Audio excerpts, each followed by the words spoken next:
Murder on the Orient Express, death on the Nile, and then there were none. We've all read an Agatha Christie novel or watched a TV adaptation. There's been a few over the years. I think she's probably one of the most prolific novelists the country's ever produced. The only other books that have sold more than hers are Shakespeare's and the Bible. She created a genre, really, of crime writing that's still around, and people just love it. It is not always that simple.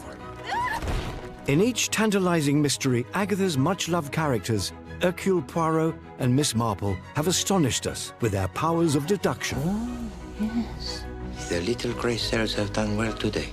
But how did a short Belgian and a little old lady become two of the most famous detectives in the world? Nobody is beyond suspicion. It is impossible to conceal anything from Hercule Poirot. And how on earth did Agatha Christie come up with each outrageously compelling plot? She's the queen of crime, and her plotting is absolutely fantastic. She takes you by the hand, she leads you into the maze, somehow she brings you out the other side, and you're not exactly sure where you've been, but you know you've enjoyed the journey. Now, 100 years after the first Agatha Christie novel was published, and as a new Hollywood version of Death on the Nile is released, we look back over a century at 10 of Agatha's greatest works. With access to the family archive, I always think of two Agatha Christies. There is Agatha Christie, the kind of global figure, and then there is what we in our family referred to as Nima. She was a lovely, warm, kind person. we hear from the great lady herself. You see, I put it all down to the fact that I never had any education. And reveal the life and secrets of an author who has entertained millions. You start believing one set of things to be true, and then she'll take you on a very windy path. And at the very end, there'll nearly always be a reveal that you simply had never expected. This is a celebration of a century of Agatha Christie.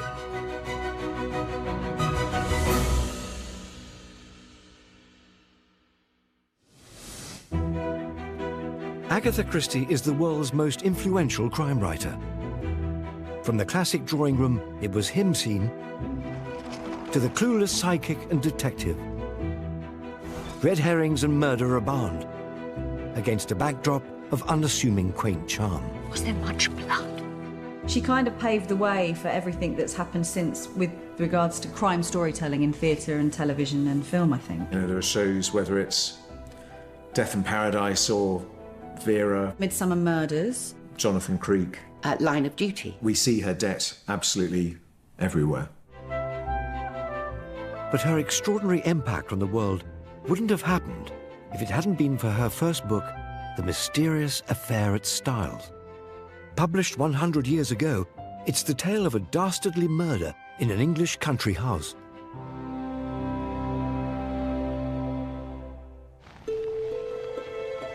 Exactly a century ago, a mysterious, unsolicited package arrived in Vigo Street in central London. Inside was a manuscript for a novel that would mark the beginning of a phenomena that would go on to enthrall billions of people around the world. This was the first novel by Agatha Christie. 4 years earlier, in 1916, the First World War had been raging in Europe. 26-year-old Agatha Christie had recently married husband Archie, and he had gone to fight with the Royal Flying Corps abroad. At home in Torquay, Agatha joined the war effort, working with the nursing corps at a local hospital. To pass the time, she would often write stories. In 2008, the Christie family discovered unheard recordings of Agatha. This archive offers us a fascinating insight. People often ask me what made me take up writing. You see, I put it all down to the fact that I never had any education. But I found myself making up stories and acting the different parts, and there's nothing like boredom to make you write. But one evening, whilst reading detective stories with her sister Madge, a challenge was set. Agatha's sister made a bet with her that she couldn't write, or certainly couldn't get published, a novel. Agatha took the bet seriously I'd finished the first book of mine ever to be published, The Mysterious Affair at Styles. Agatha could never have dreamt of how successful she would become, and in particular in this first story, with the creation of the most prolific detective of all time. He was the enigmatic Belgian with a fastidious dress sense and a head full of little grey cells. The Scarlet Pimpernel. It is believed that when this flower is open, it is a sign of a prolonged spell of the fine weather. It is seldom seen open in this country. There were a lot of Belgian refugees in Torquay at the time of the First World War, and that somewhere, somehow, she either saw something or someone that put, as it were, the visual clue into her head.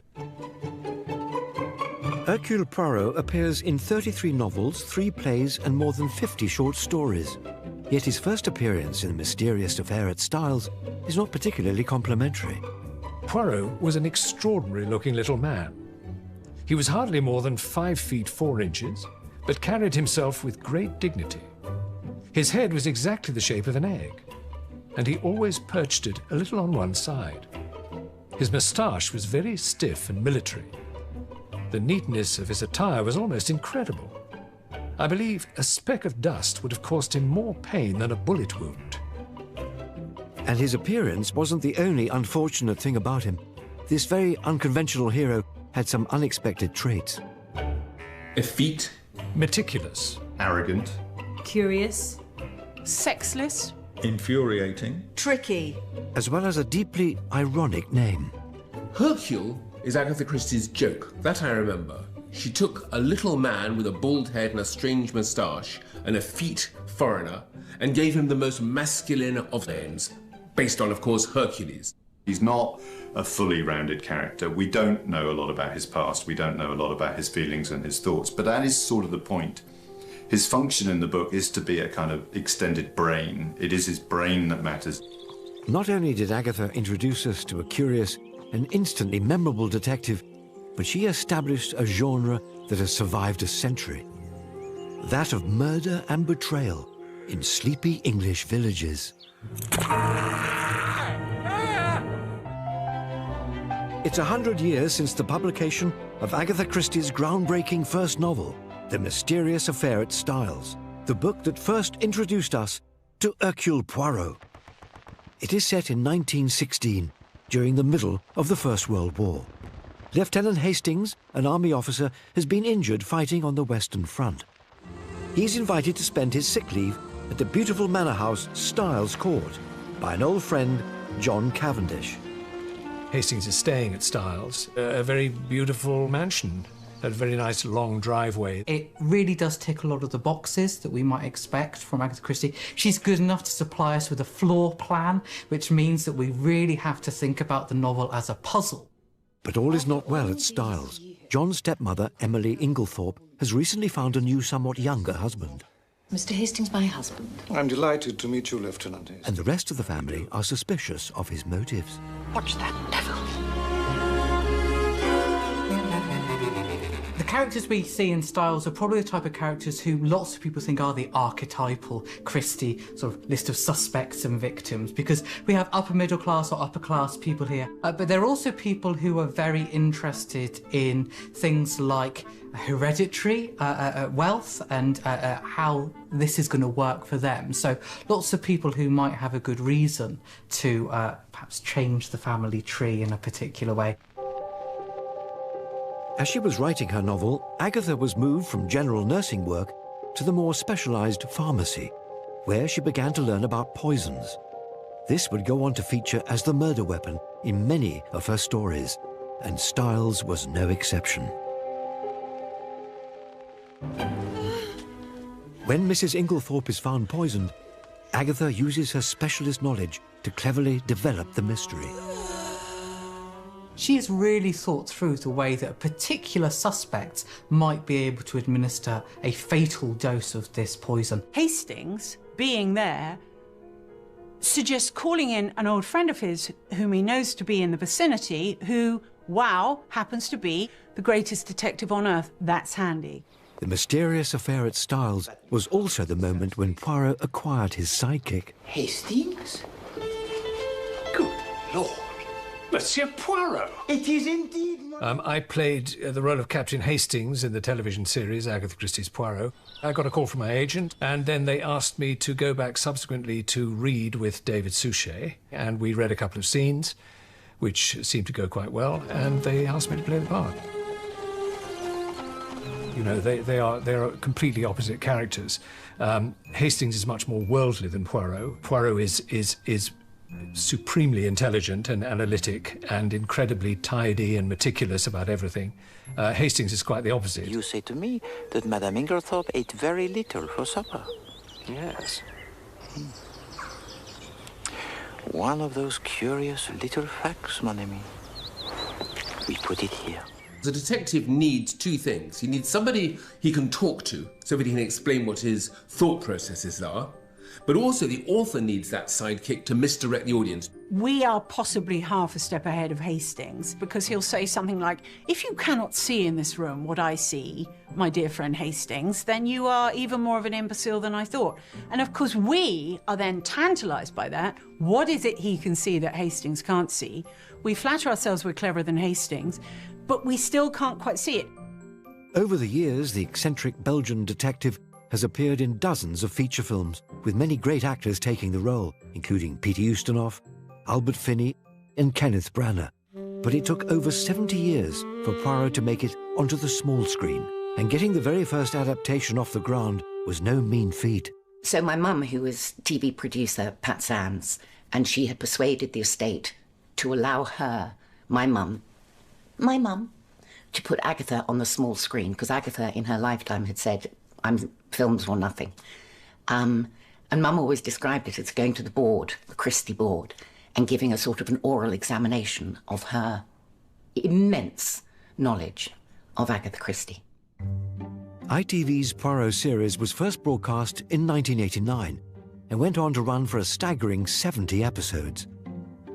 Actor David Suchet played Poirot in every one of them, and for many, he has defined the role.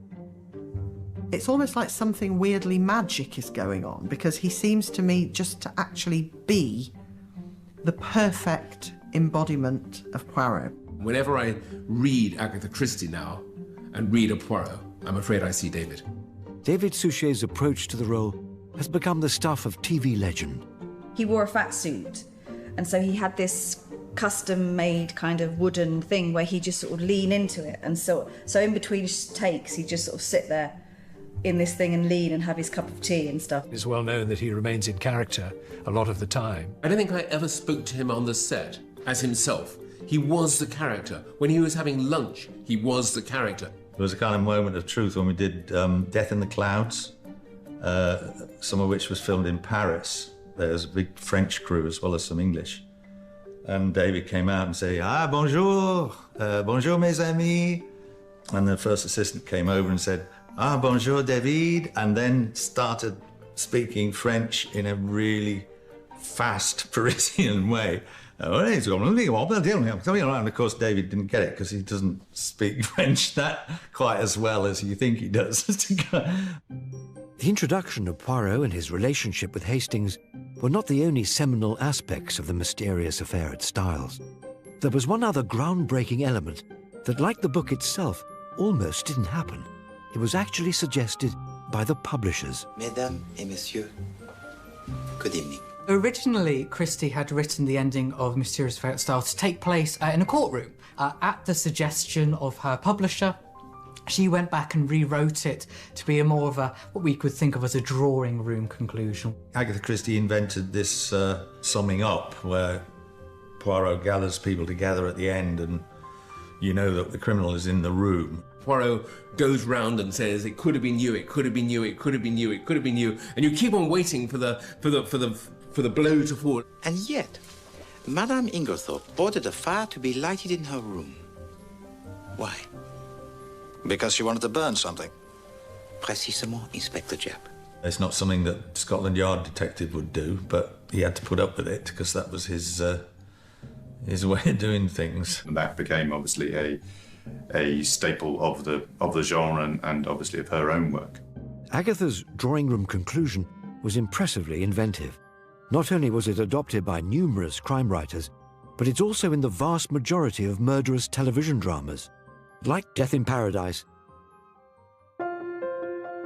Following the success of her first novel, Agatha Christie wrote 4 more books. By 1926, she was considered a successful novelist. She and her husband Archie moved into a brand new house in Sunningdale, Berkshire, that they had called Styles, and they had a daughter, Rosalind.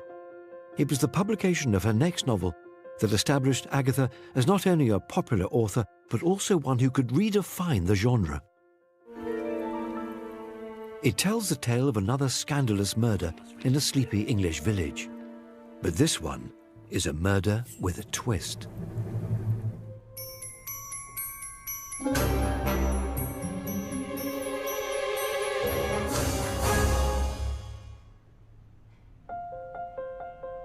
The murder of Roger Ackroyd is significant because it's Christie's most daring crime mystery, and its twist fundamentally changed detective fiction forever.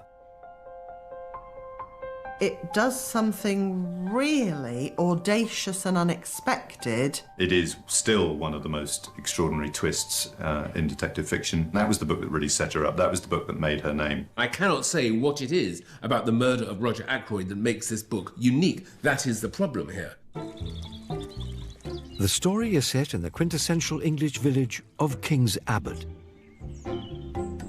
You've got the 2 big country houses. One is Roger Ackroyd's, one belongs to a lady called Mrs. Ferrers, and they've been having a bit of a thing. And then it turns out that Mrs. Ferrers has killed herself. And then it turns out Mrs. Ferrers has killed herself because someone was blackmailing her.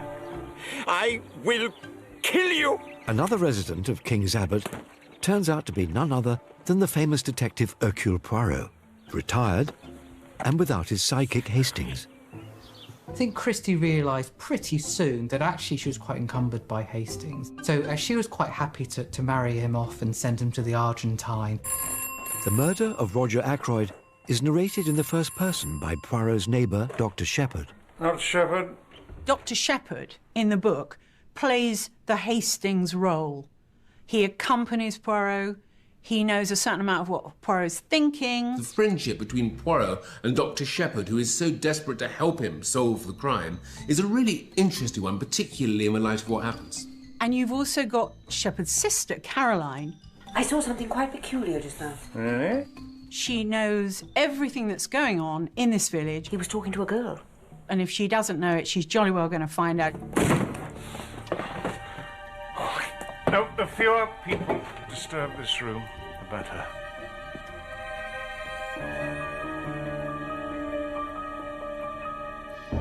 The incredible twist at the end of the book was suggested to Agatha by 2 very different people, her sister Madge's husband and a member of the royal family, no less. The murder of Roger Ackroyd has been a very decided success, partly because of having found an original twist for a detective story plot. This, which I must say, I owe mostly to my brother-in-law's chance remark. As a matter of fact, the same idea, though in a different form, was suggested to me by no less a person, Lord Louis Mountbatten. The secret of Roger Ackroyd is in pretty much every sentence of the book. And I read it a second time simply to see if there was a single sentence that was fake or which lied to me. And I can tell you there isn't. I think it's a brilliant book to reread because to see how she has placed those clues, it's just exquisite. Adapting the book for television Are you all right, Chief Inspector? was not a challenge for the faint-hearted.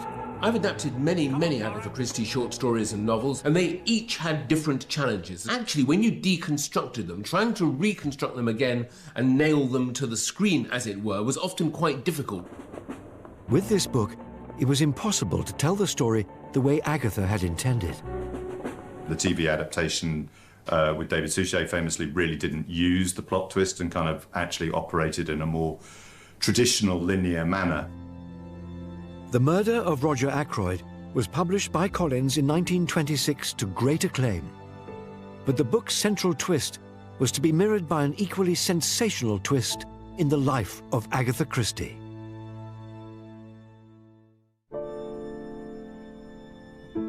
In 1926, Agatha Christie published The Murder of Roger Ackroyd. The book was hailed as a triumph and propelled her to superstardom. But her personal life started to fall apart. It's always seemed odd to me that Murder of Roger Ackroyd comes out this great triumph in 1926, because that was the year her life went so spectacularly wrong. Just after the publication of Roger Ackroyd, Agatha's mother died. She absolutely worshipped her mother, Clara, this little woman, but with such a force. She was a perfect mother, really. While Agatha was clearing the family house of her mother's belongings, her husband Archie turned up with devastating news. He wanted a divorce. The sense of betrayal was like a scene from one of her own novels. Archie met someone else, and things just, fell to pieces. Must have been desperately low. And so, Archie couldn't have chosen a worse moment. This was the beginning of an extraordinary series of events in her personal life that would develop into one of the most enduring real-life mystery stories of the 20th century. On the 3rd of December 1926, the then 36-year-old Agatha left her home in Sunningdale, said goodbye to her sleeping daughter, and then drove off into the night.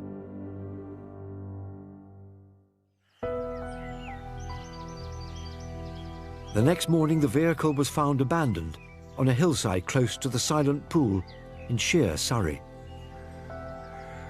Inside was a fur coat and a driving license. Of Agatha Christie, there was no sign. The media reaction to this was extraordinary. In some ways, this catapulted her to another level of fame. It was a massive story. Thousands of people went round the country searching for her. Lakes were dredged, all those kind of things. After 11 days, Agatha turned up at a hotel in Harrogate. She refused to speak about the incident and was put off doing publicity for the rest of her life.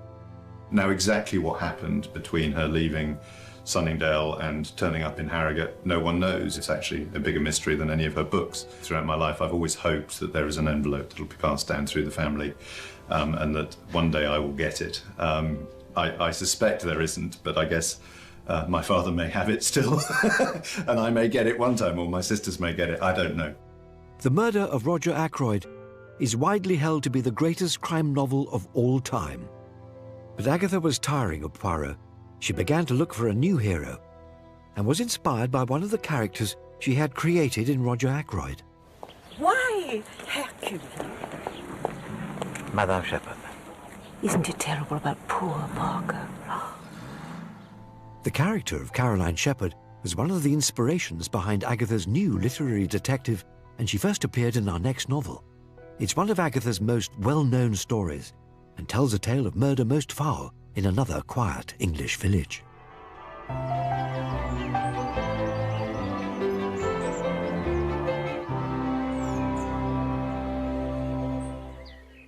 One thing I love about the novel, her enjoyment of the story she's telling leaps off every page. Agatha Christie's new detective was none other than an elderly spinster, Miss Marple. Nosy. Suspicious. Skeptical. Inquisitive. Self-effacing. Just granny-like. Fluffy on the outside. Machiavellian. This brilliant, brilliant concept of the little old lady who's got a better brain than the head of Scotland Yard. I just had the idea, an old spinster lady living in a village, the sort of old lady who would have been rather like some of my grandmother's cronies. After her life had gone so spectacularly wrong, I think possibly it was a comfort to recreate the women of her childhood. But she had this in common with my grandmother, that although a completely cheerful person, she always expected the worst of anyone and everything, and was with almost frightening accuracy usually proved right. Nothing goes past you, Miss Marple, does it? Hardly ever. She obviously was slightly nosy, perhaps a little like Agatha. She noticed what went on around her. She's constantly popping up from pruning her roses to notice whoever it is walking past. She has no life experience. She's never been married. She's never had children. She's never experienced intense emotions of the kind that lead one to commit murder. But she can recognise them. The book is set in the quaint English village of St Mary Mead. She never lived in a village, Agatha, not like St Mary Mead, but she knew that life. The details are very, very good. There is one resident the villagers despise, Colonel Poirot. I expect to see a full set of parish accounts, or I'm going to take this matter further. Yes? Is that quite clear? Everybody loathes him. He's making enemies left, right and centre, so he's kind of got an arrow saying victim pointing to his head. And then, oh, hello, in the village there's this kind of glamorous young man painting everybody. I forgot you were coming. The usual stuff going on there. Is he doing Mrs. Prothero too? You've also got this beautiful kind of chorus transposed to the English home counties of the old ladies. Miss Hartnell, Mrs. Price Ridley, Miss Weatherby, whatever, they were completely in charge. The vicar's terrified of them. The Colonel is discovered in his study, shot in the head. There are some really obvious suspects. In fact, a couple of people who step forward and say, actually, I did this. A very bold piece of misdirection as to the culprit, but it comes down to a beautiful simplicity in the end. Miss Marple first appeared on screen 32 years after Murder at the Vicarage was first published. She was played by Margaret Rutherford and Angela Lansbury on the big screen. Then in 1984, the BBC adapted all the original Miss Marple stories, starring Joan Hickson. Joan Hickson, who I thought was wonderful. Joan wasn't a big enough name to be in the films, but she did have a letter from Agatha Christie saying, "You are my perfect idea of Marple." Oh, look very shocked, Vicar. Come and sit down. I remember watching Joan Hickson thinking, she is so good. In the 21st century, ITV brought back Miss Marple, first of all with Geraldine McEwen and then with Julia Mackenzie. Geraldine McEwen's is much more broad. Julia Mackenzie goes back to that sort of original idea that actually she sits around in the background and really observes and doesn't draw attention to herself. Miss Marple was an instant hit with the public, both in the adaptations and in the original novel. The post-World War I public were comforted by this unconventional, matriarchal detective. By 1928, Agatha and Archie's divorce was finalised. She was allowed to keep his surname, but after the scandal of her disappearance, she was constantly hounded by the press. Agatha left England and headed east to Baghdad. She heard about, that part of the world and decided that she'd like to go there. I think this sums up her kind of adventurous spirit. It's hard to imagine now, but I think you should, is that how brave she must have been at a time when a woman travelling that far, on her own would have been very rare. In Iraq, Agatha discovered a love of archaeology. She returned to Iraq for a second time, and that's when she met a dashing young archaeologist called Max Mallowan. They fell in love, and as soon as they got back to England, they were married. Throughout her travels, Agatha continued to write. One book in particular was influenced by her trips to Baghdad. It was full of glamour and intrigue, and it would go on to inspire 2 blockbuster Hollywood movies. Because instead of traveling by steamship, Agatha decided to take the train.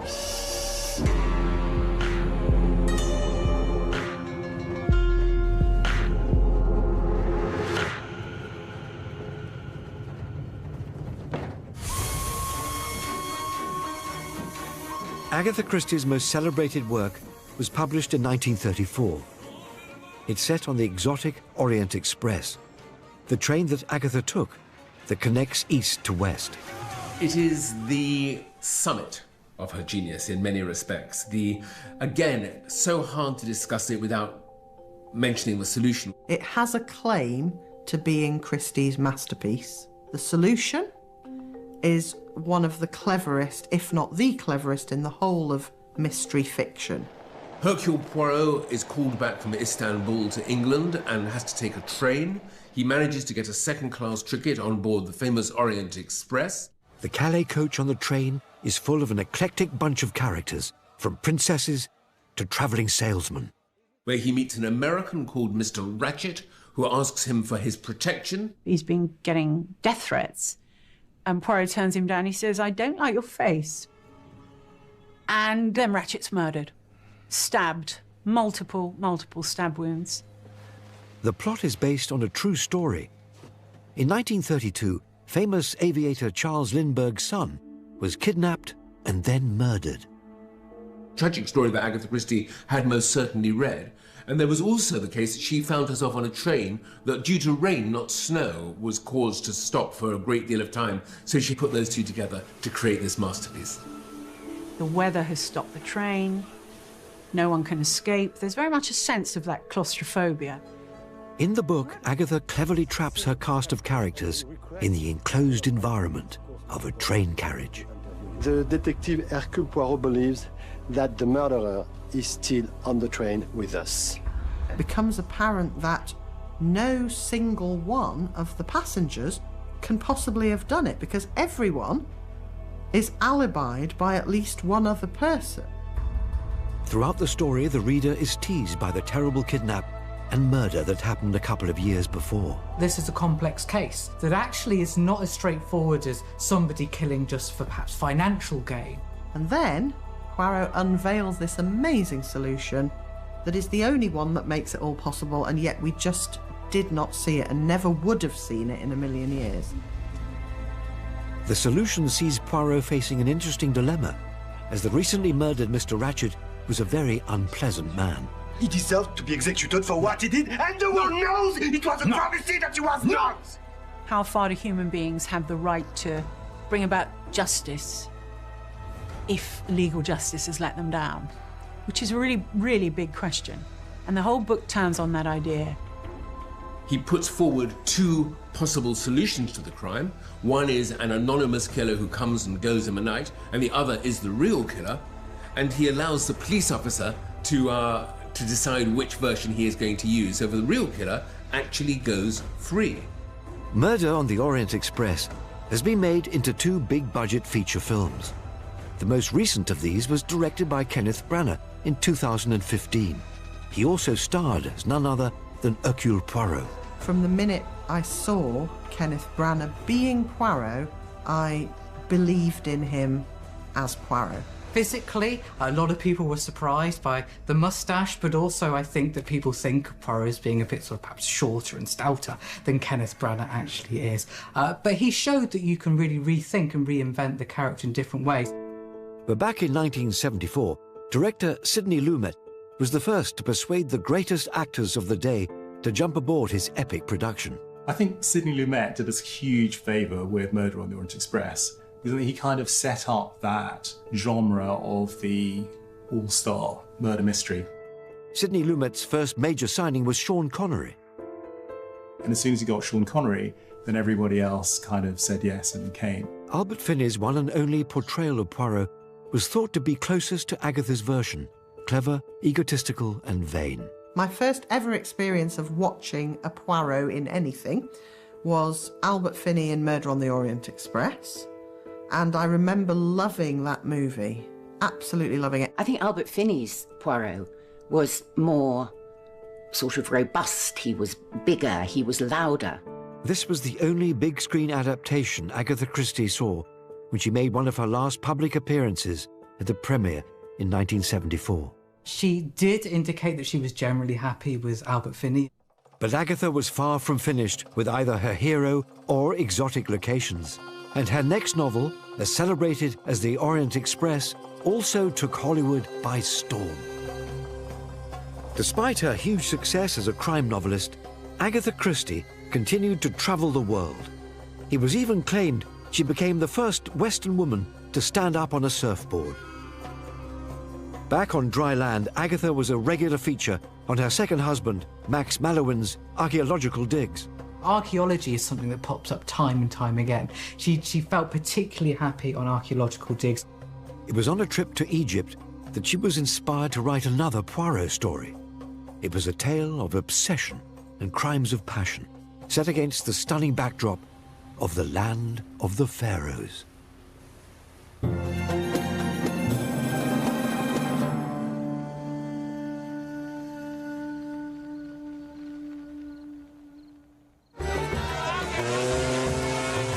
Death on the Nile is one of Agatha's shortest books, but the exotic setting and well-drawn characters make it one of her most famous. Death on the Nile was probably the first Agatha Christie I ever read. I love Death on the Nile because I grew up with Death on the Nile. This is as good as it gets in terms of detective fiction. Death on the Nile tells the story of wealthy American socialite Lynette Doyle, who steals and marries her best friend's lover. They then go on honeymoon to Egypt. But they are joined by the young man's ex, who is obsessed with him. Lynette! What a simply divine surprise. We just can't stop bumping into each other, can we?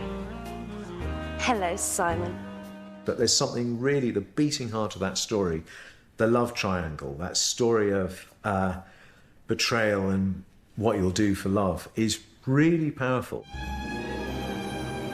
This is another of Agatha's closed mysteries. This time, she traps her characters on a seemingly tranquil cruise down the Nile. In the course of this cruise, there is an altercation. Mr. Belfort! Shoot you like a dog, like the dirty dog you are! She shoots him in the leg, and while everybody is crowding round and a fuss is being made about this event, Lynette cops it. Fortunately, one of the fellow passengers is none other than Hercule Poirot. There are a lot of people who've got motives for Lynette, so it's a classic in that way. But the solution does something different and inventive. Death on the Nile was first adapted for the big screen in 1978. Peter Ustinov made the first of 6 big screen appearances as Poirot. His portrayal was thought to be more light-hearted and bumbling. I love the Peter Ustinov Poirot. It's maybe a bit left field, but I absolutely adore him as Poirot. The Ustinov Poirot is much more sort of gentle. It's somebody who'd much rather have at a dinner party. You can see a lot of Peter Ustinov in this sort of, as a famous raconteur, you can see a lot of that in his version of Poirot. Like Murder on the Orient Express, this film attracted an all-star cast. It's cast to the hilt. Well, we'll get Maggie Smith, we'll throw her in, we'll get Bette Davis. So you again got that very stellar quality to the whole thing. In 2020, Kenneth Branagh reprised his role as Poirot in another lavish, star-studded production. We're incredibly excited about the new feature film version of Death on the Nile. So we worked closely with Michael Green, who adapted the book and also wrote Murder on the Orient Express. And Michael is fantastic at taking the story, actually not changing it very much, but making it feel really relevant to today. We have an extraordinary cast. I mean, obviously you have Ken Branagh as Poirot himself, but then you've got Gal Gadot, you've got Armie Hammer, you've got Emma Mackey, you've got all sorts of stars, you've got Annette Bening, and the cast is younger, and that leads to a different atmosphere. I think fans will enjoy it a lot. As the 1930s drew to a close, war clouds were once again building over Europe. Agatha, Max and Rosalind were living in fashionable Kensington, London. Agatha continued to write. Whenever she could, she would escape to her childhood home of Ashfield in Torquay, Devon. It was a place that held fond memories. And much of her childhood was spent, you know, sort of like around Anstey's Cove and Meadfoot Beach, doing all the things that children would enjoy doing. Her childhood was probably the happiest time of her life. Agatha's siblings were much older than her, so she spent most of her early life alone with her mother. Mother had quite strong Christian Science beliefs for a while. And one of her very strong instructions was that Agatha must not be taught to read. She lived in her imagination and she created worlds and games for herself. She also famously didn't attend school, and her mother didn't want her to read until she was 7 or 8, but she secretly taught herself to read and then kind of, I think, spent most of her time self-educating. I never had any education. Apart from being taught a little arithmetic, I'd had no lessons to speak of at all. But I found myself making up stories and acting the different parts. Her childhood in Ashfield had laid the foundations for her career as a novelist. As an adult, Devon continued to spark her imagination, particularly a hotel she would often visit further along the coast. It, in reality, is actually accessible. At low tide, you can walk across the beach, but then at high tide, it gets cut off. This is Burr Island, and it was to be the inspiration for the most successful mystery story of all time. It's a dark psychological thriller set on an island from which there's no escape.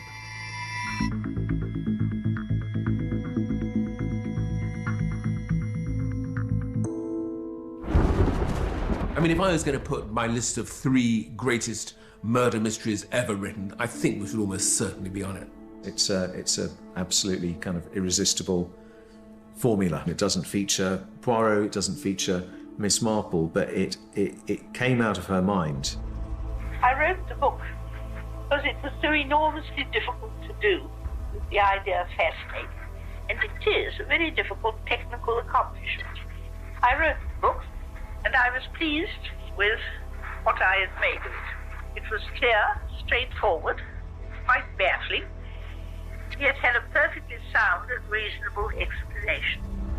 And Then There Were None is another Christie closed mystery. It's 1939, and Europe teeters on the brink of war.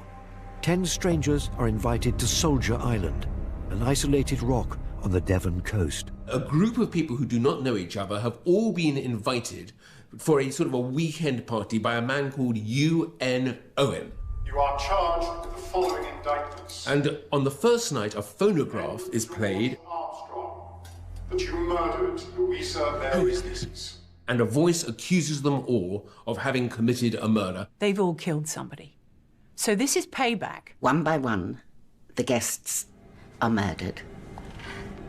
With no Poirot and no Marple to help them, the guests try to work out who the killer is.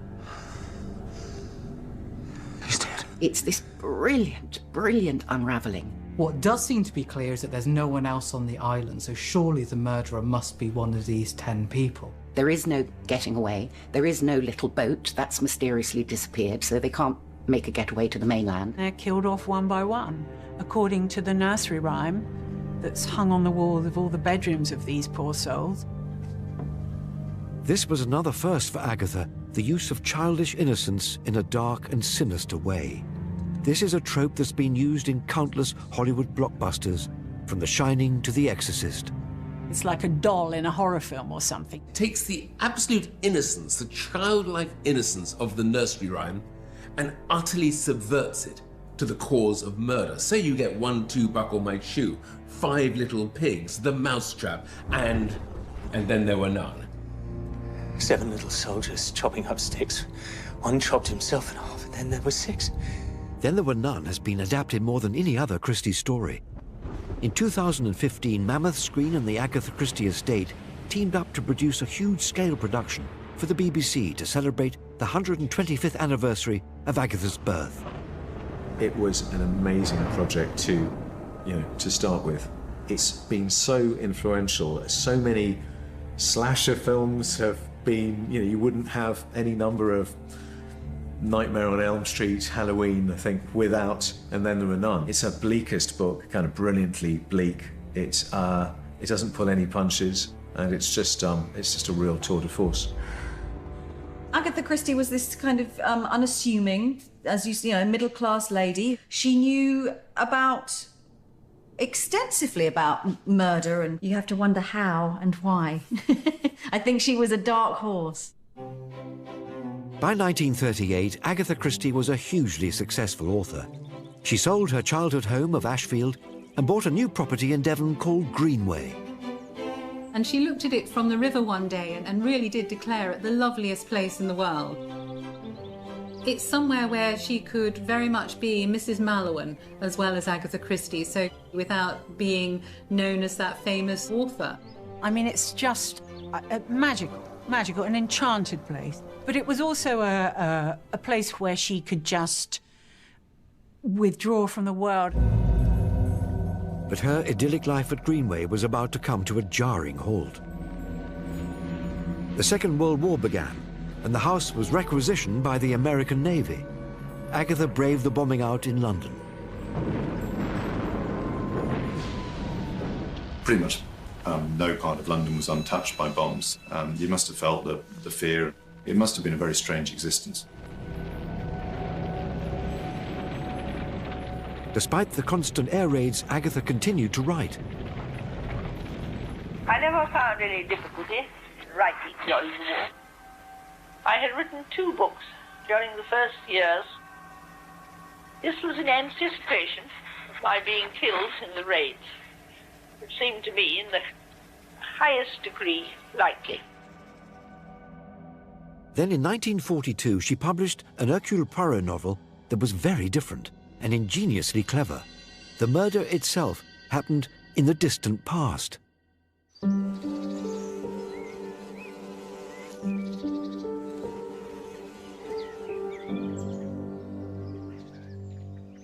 Of all Agatha Christie's books, I think it is fair to say that Five Little Pigs has by far the most memorable murder. Very few Christie novels have that kind of tunnel vision, focused, constrained structure. So that, you know, even aside from everything else it does, that makes it a quite unique Christie novel. Although Five Little Pigs was her 25th Poirot story, it was not a conventional Christie. The murder took place 16 years earlier. So how would the famous detective find his clues? The murder in question was that of artist Amyas Crail, whose wife Caroline Crail was convicted of his murder. She protested her innocence, but then died in prison. The daughter, Carla, goes to Hercule Poirot and says, "I don't think my mother did it." And my mother was Caroline. The plot is cleverly constructed from a series of 5 interviews with the prime suspects in the case, dubbed the Five Little Pigs. And of course, they all have something slightly different to say. 5 very well-drawn characters. When she wrote the book, Agatha was again doing war work at the pharmacy at University College Hospital. Elsa, you should have a sniff. So her choice of murder weapon, the poison conine, is no coincidence. I've never heard of this. It's distilled from the flowers of the spotted hemlock. Agatha was writing about what she knew. Not only professionally, but also personally. The location of the story is unmistakable. She has a murder at what they call the Battery, and that's where he dies. And she describes, you know it from the surround, the way she describes the river and all that kind of thing. The setting was her own home, Greenway. Christie peppers the story with red herrings and clues. And Amyas Crail, almost his last words are, as he drinks his beer, "Everything tastes foul today," he says. Everything tastes foul today. And we assume that he's talking about one thing, but actually he's talking about another. And that's one of the tricks in the book that make it such a pleasure. Bloody rheumatism. Then the bell sounded for lunch and Meredith came to fetch me. So we left him. To die alone.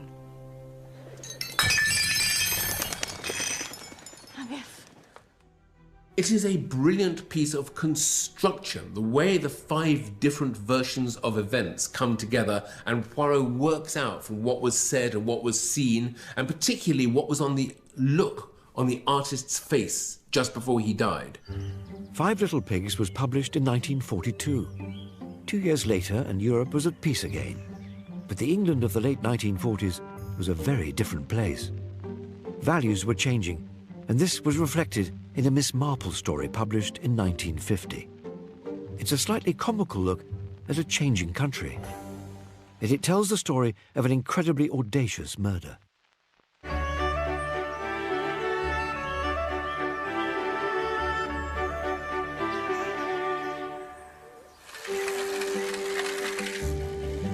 A Murder is Announced is a Miss Marple story, but this time it's not based in St Mary Mead.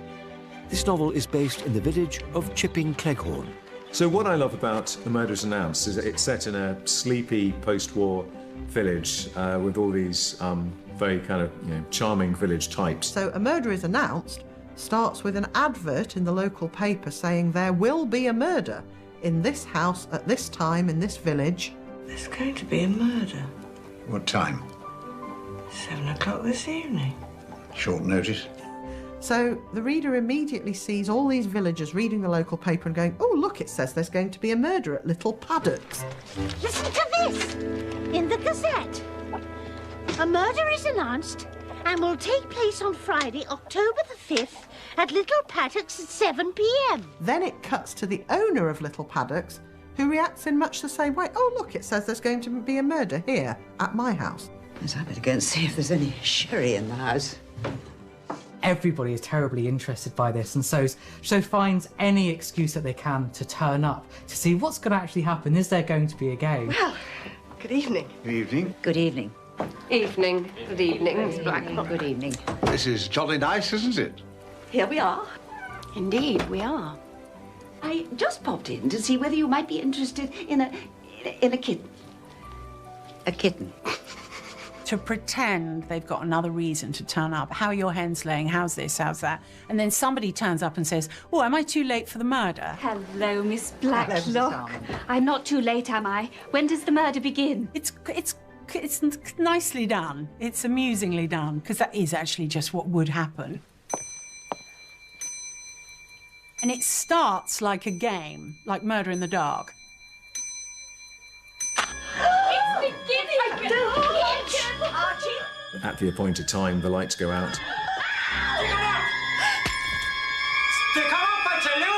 Isn't it wonderful? I must say it's quite impressive so far. And someone is found murdered, but not necessarily the person you would expect. Good God. What is it? The man's dead. We have to start to wonder who has manipulated this scenario, and surely somebody who turned up to Little Paddocks that evening must be our killer. Conveniently, Miss Marple happens to be staying at the local hotel, and she joins the investigation.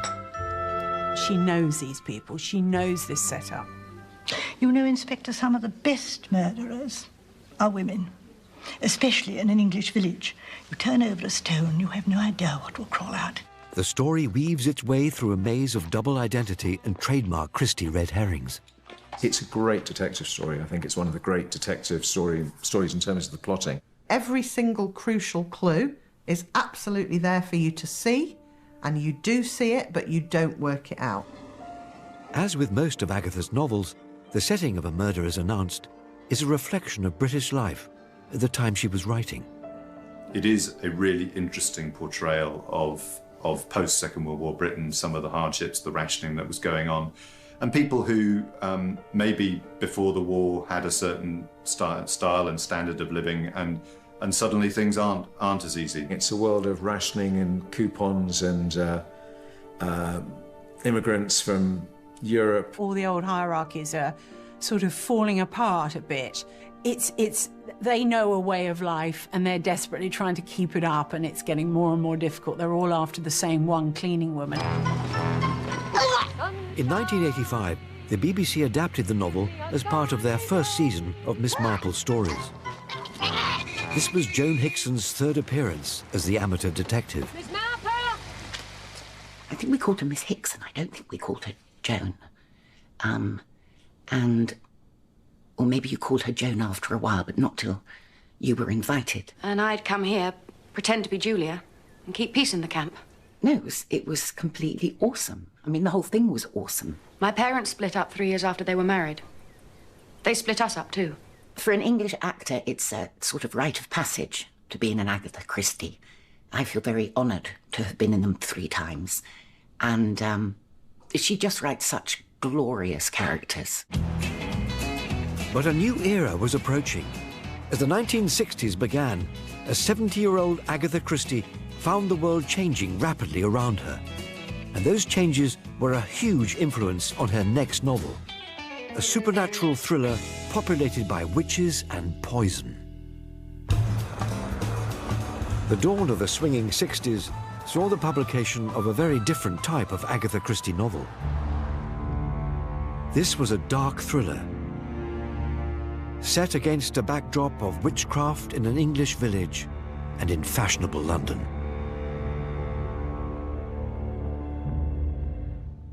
I think The Pale Horse has a different tone. The setting and the locations in the book are different. It's set in London, and it's set in 1960s London, and it's got a real feeling of modernity. It's not a classic detective novel. And for a lot of her life, Christie had an interest in the supernatural.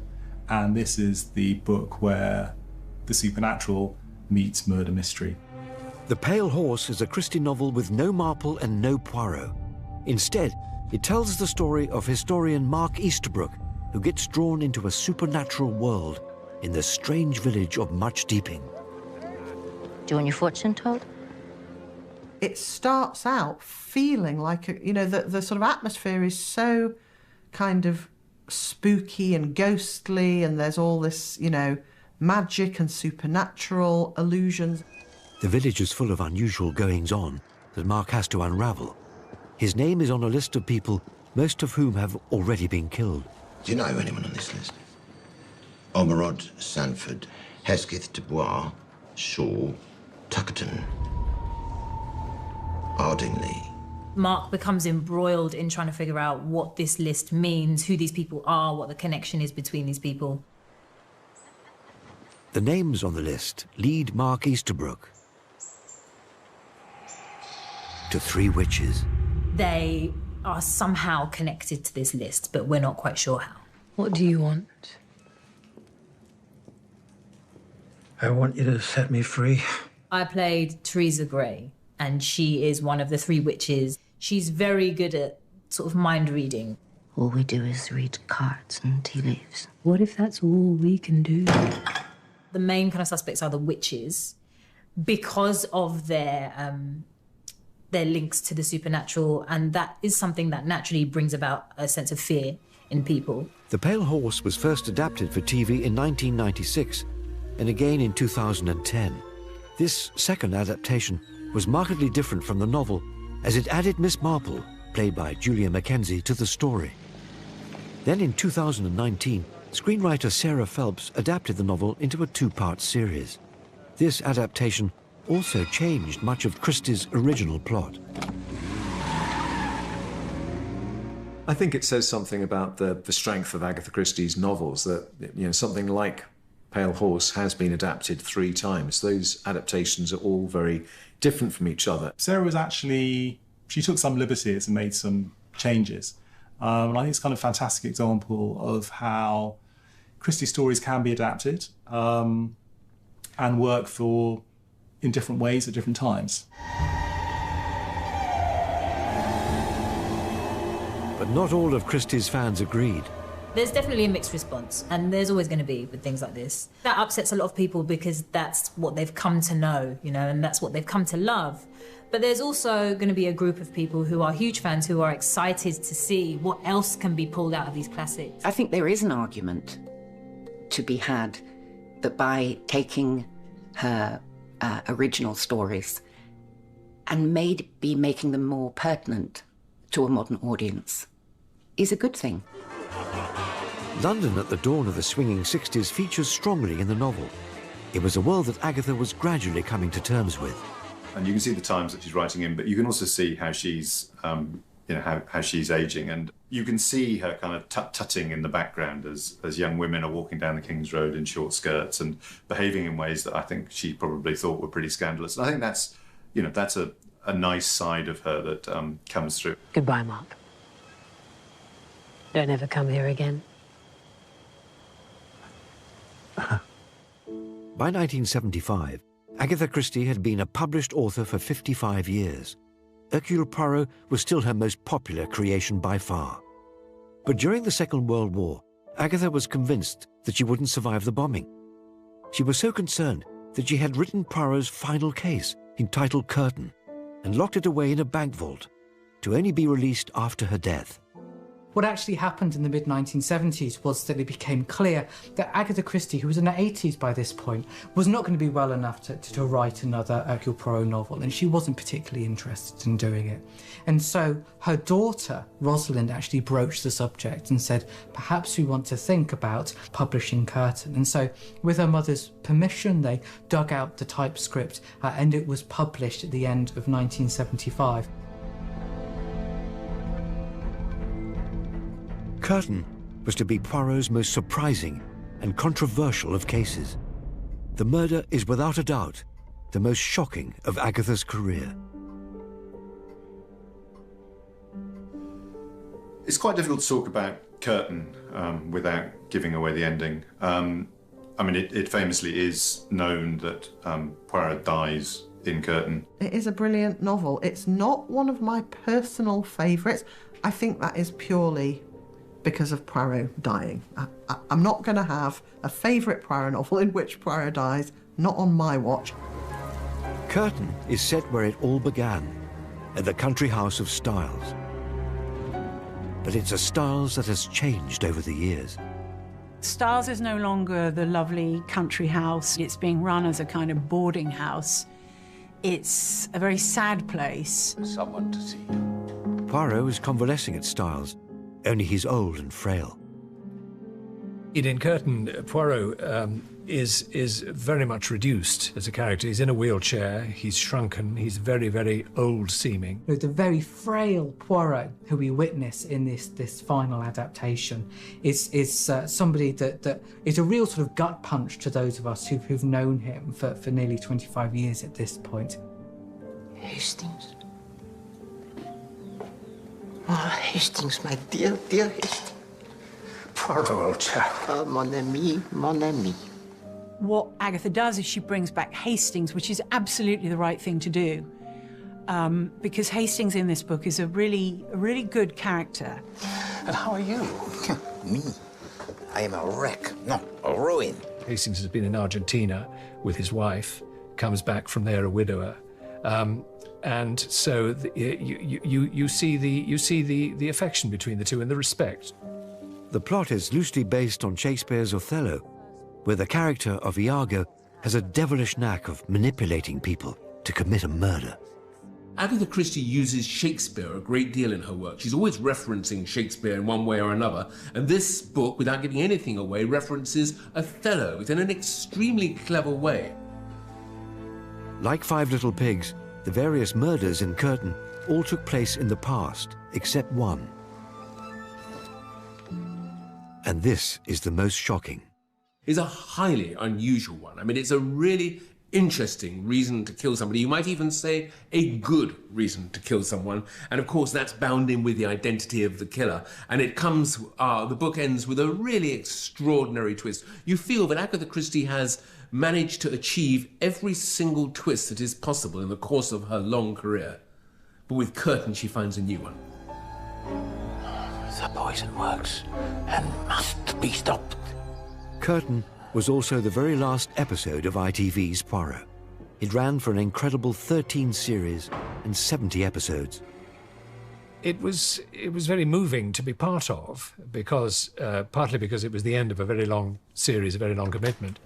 For actor David Suchet, this was the last in a long line of TV dramas. How are you, old chap?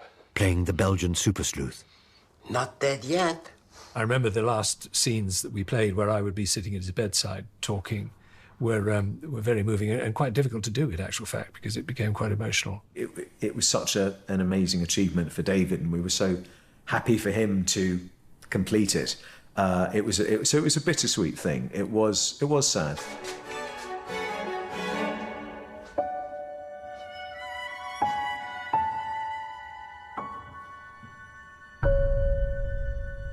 In 1975, just after Curtain was published, the New York Times ran a front-page obituary for Poirot, the first one ever for a fictional character. On the 12th of January 1976, just 4 months after Curtain was published, Dame Agatha Christie died peacefully at home in Wallingford in Oxfordshire. Her incredible career spanned 56 years, and so far she has sold over 2 billion books. She is the most successful novelist of all time. I think the relationship between Agatha Christie and her audience is second to none, and it's one of the reasons why she has survived so well. In ways of navigating our way through the 20th century, I think Agatha Christie is actually really important. She chronicles our lives with wit and murder in this very accessible way, but it's a real kind of chronicle of Englishness. Christie's top priority is telling you a gripping and entertaining story.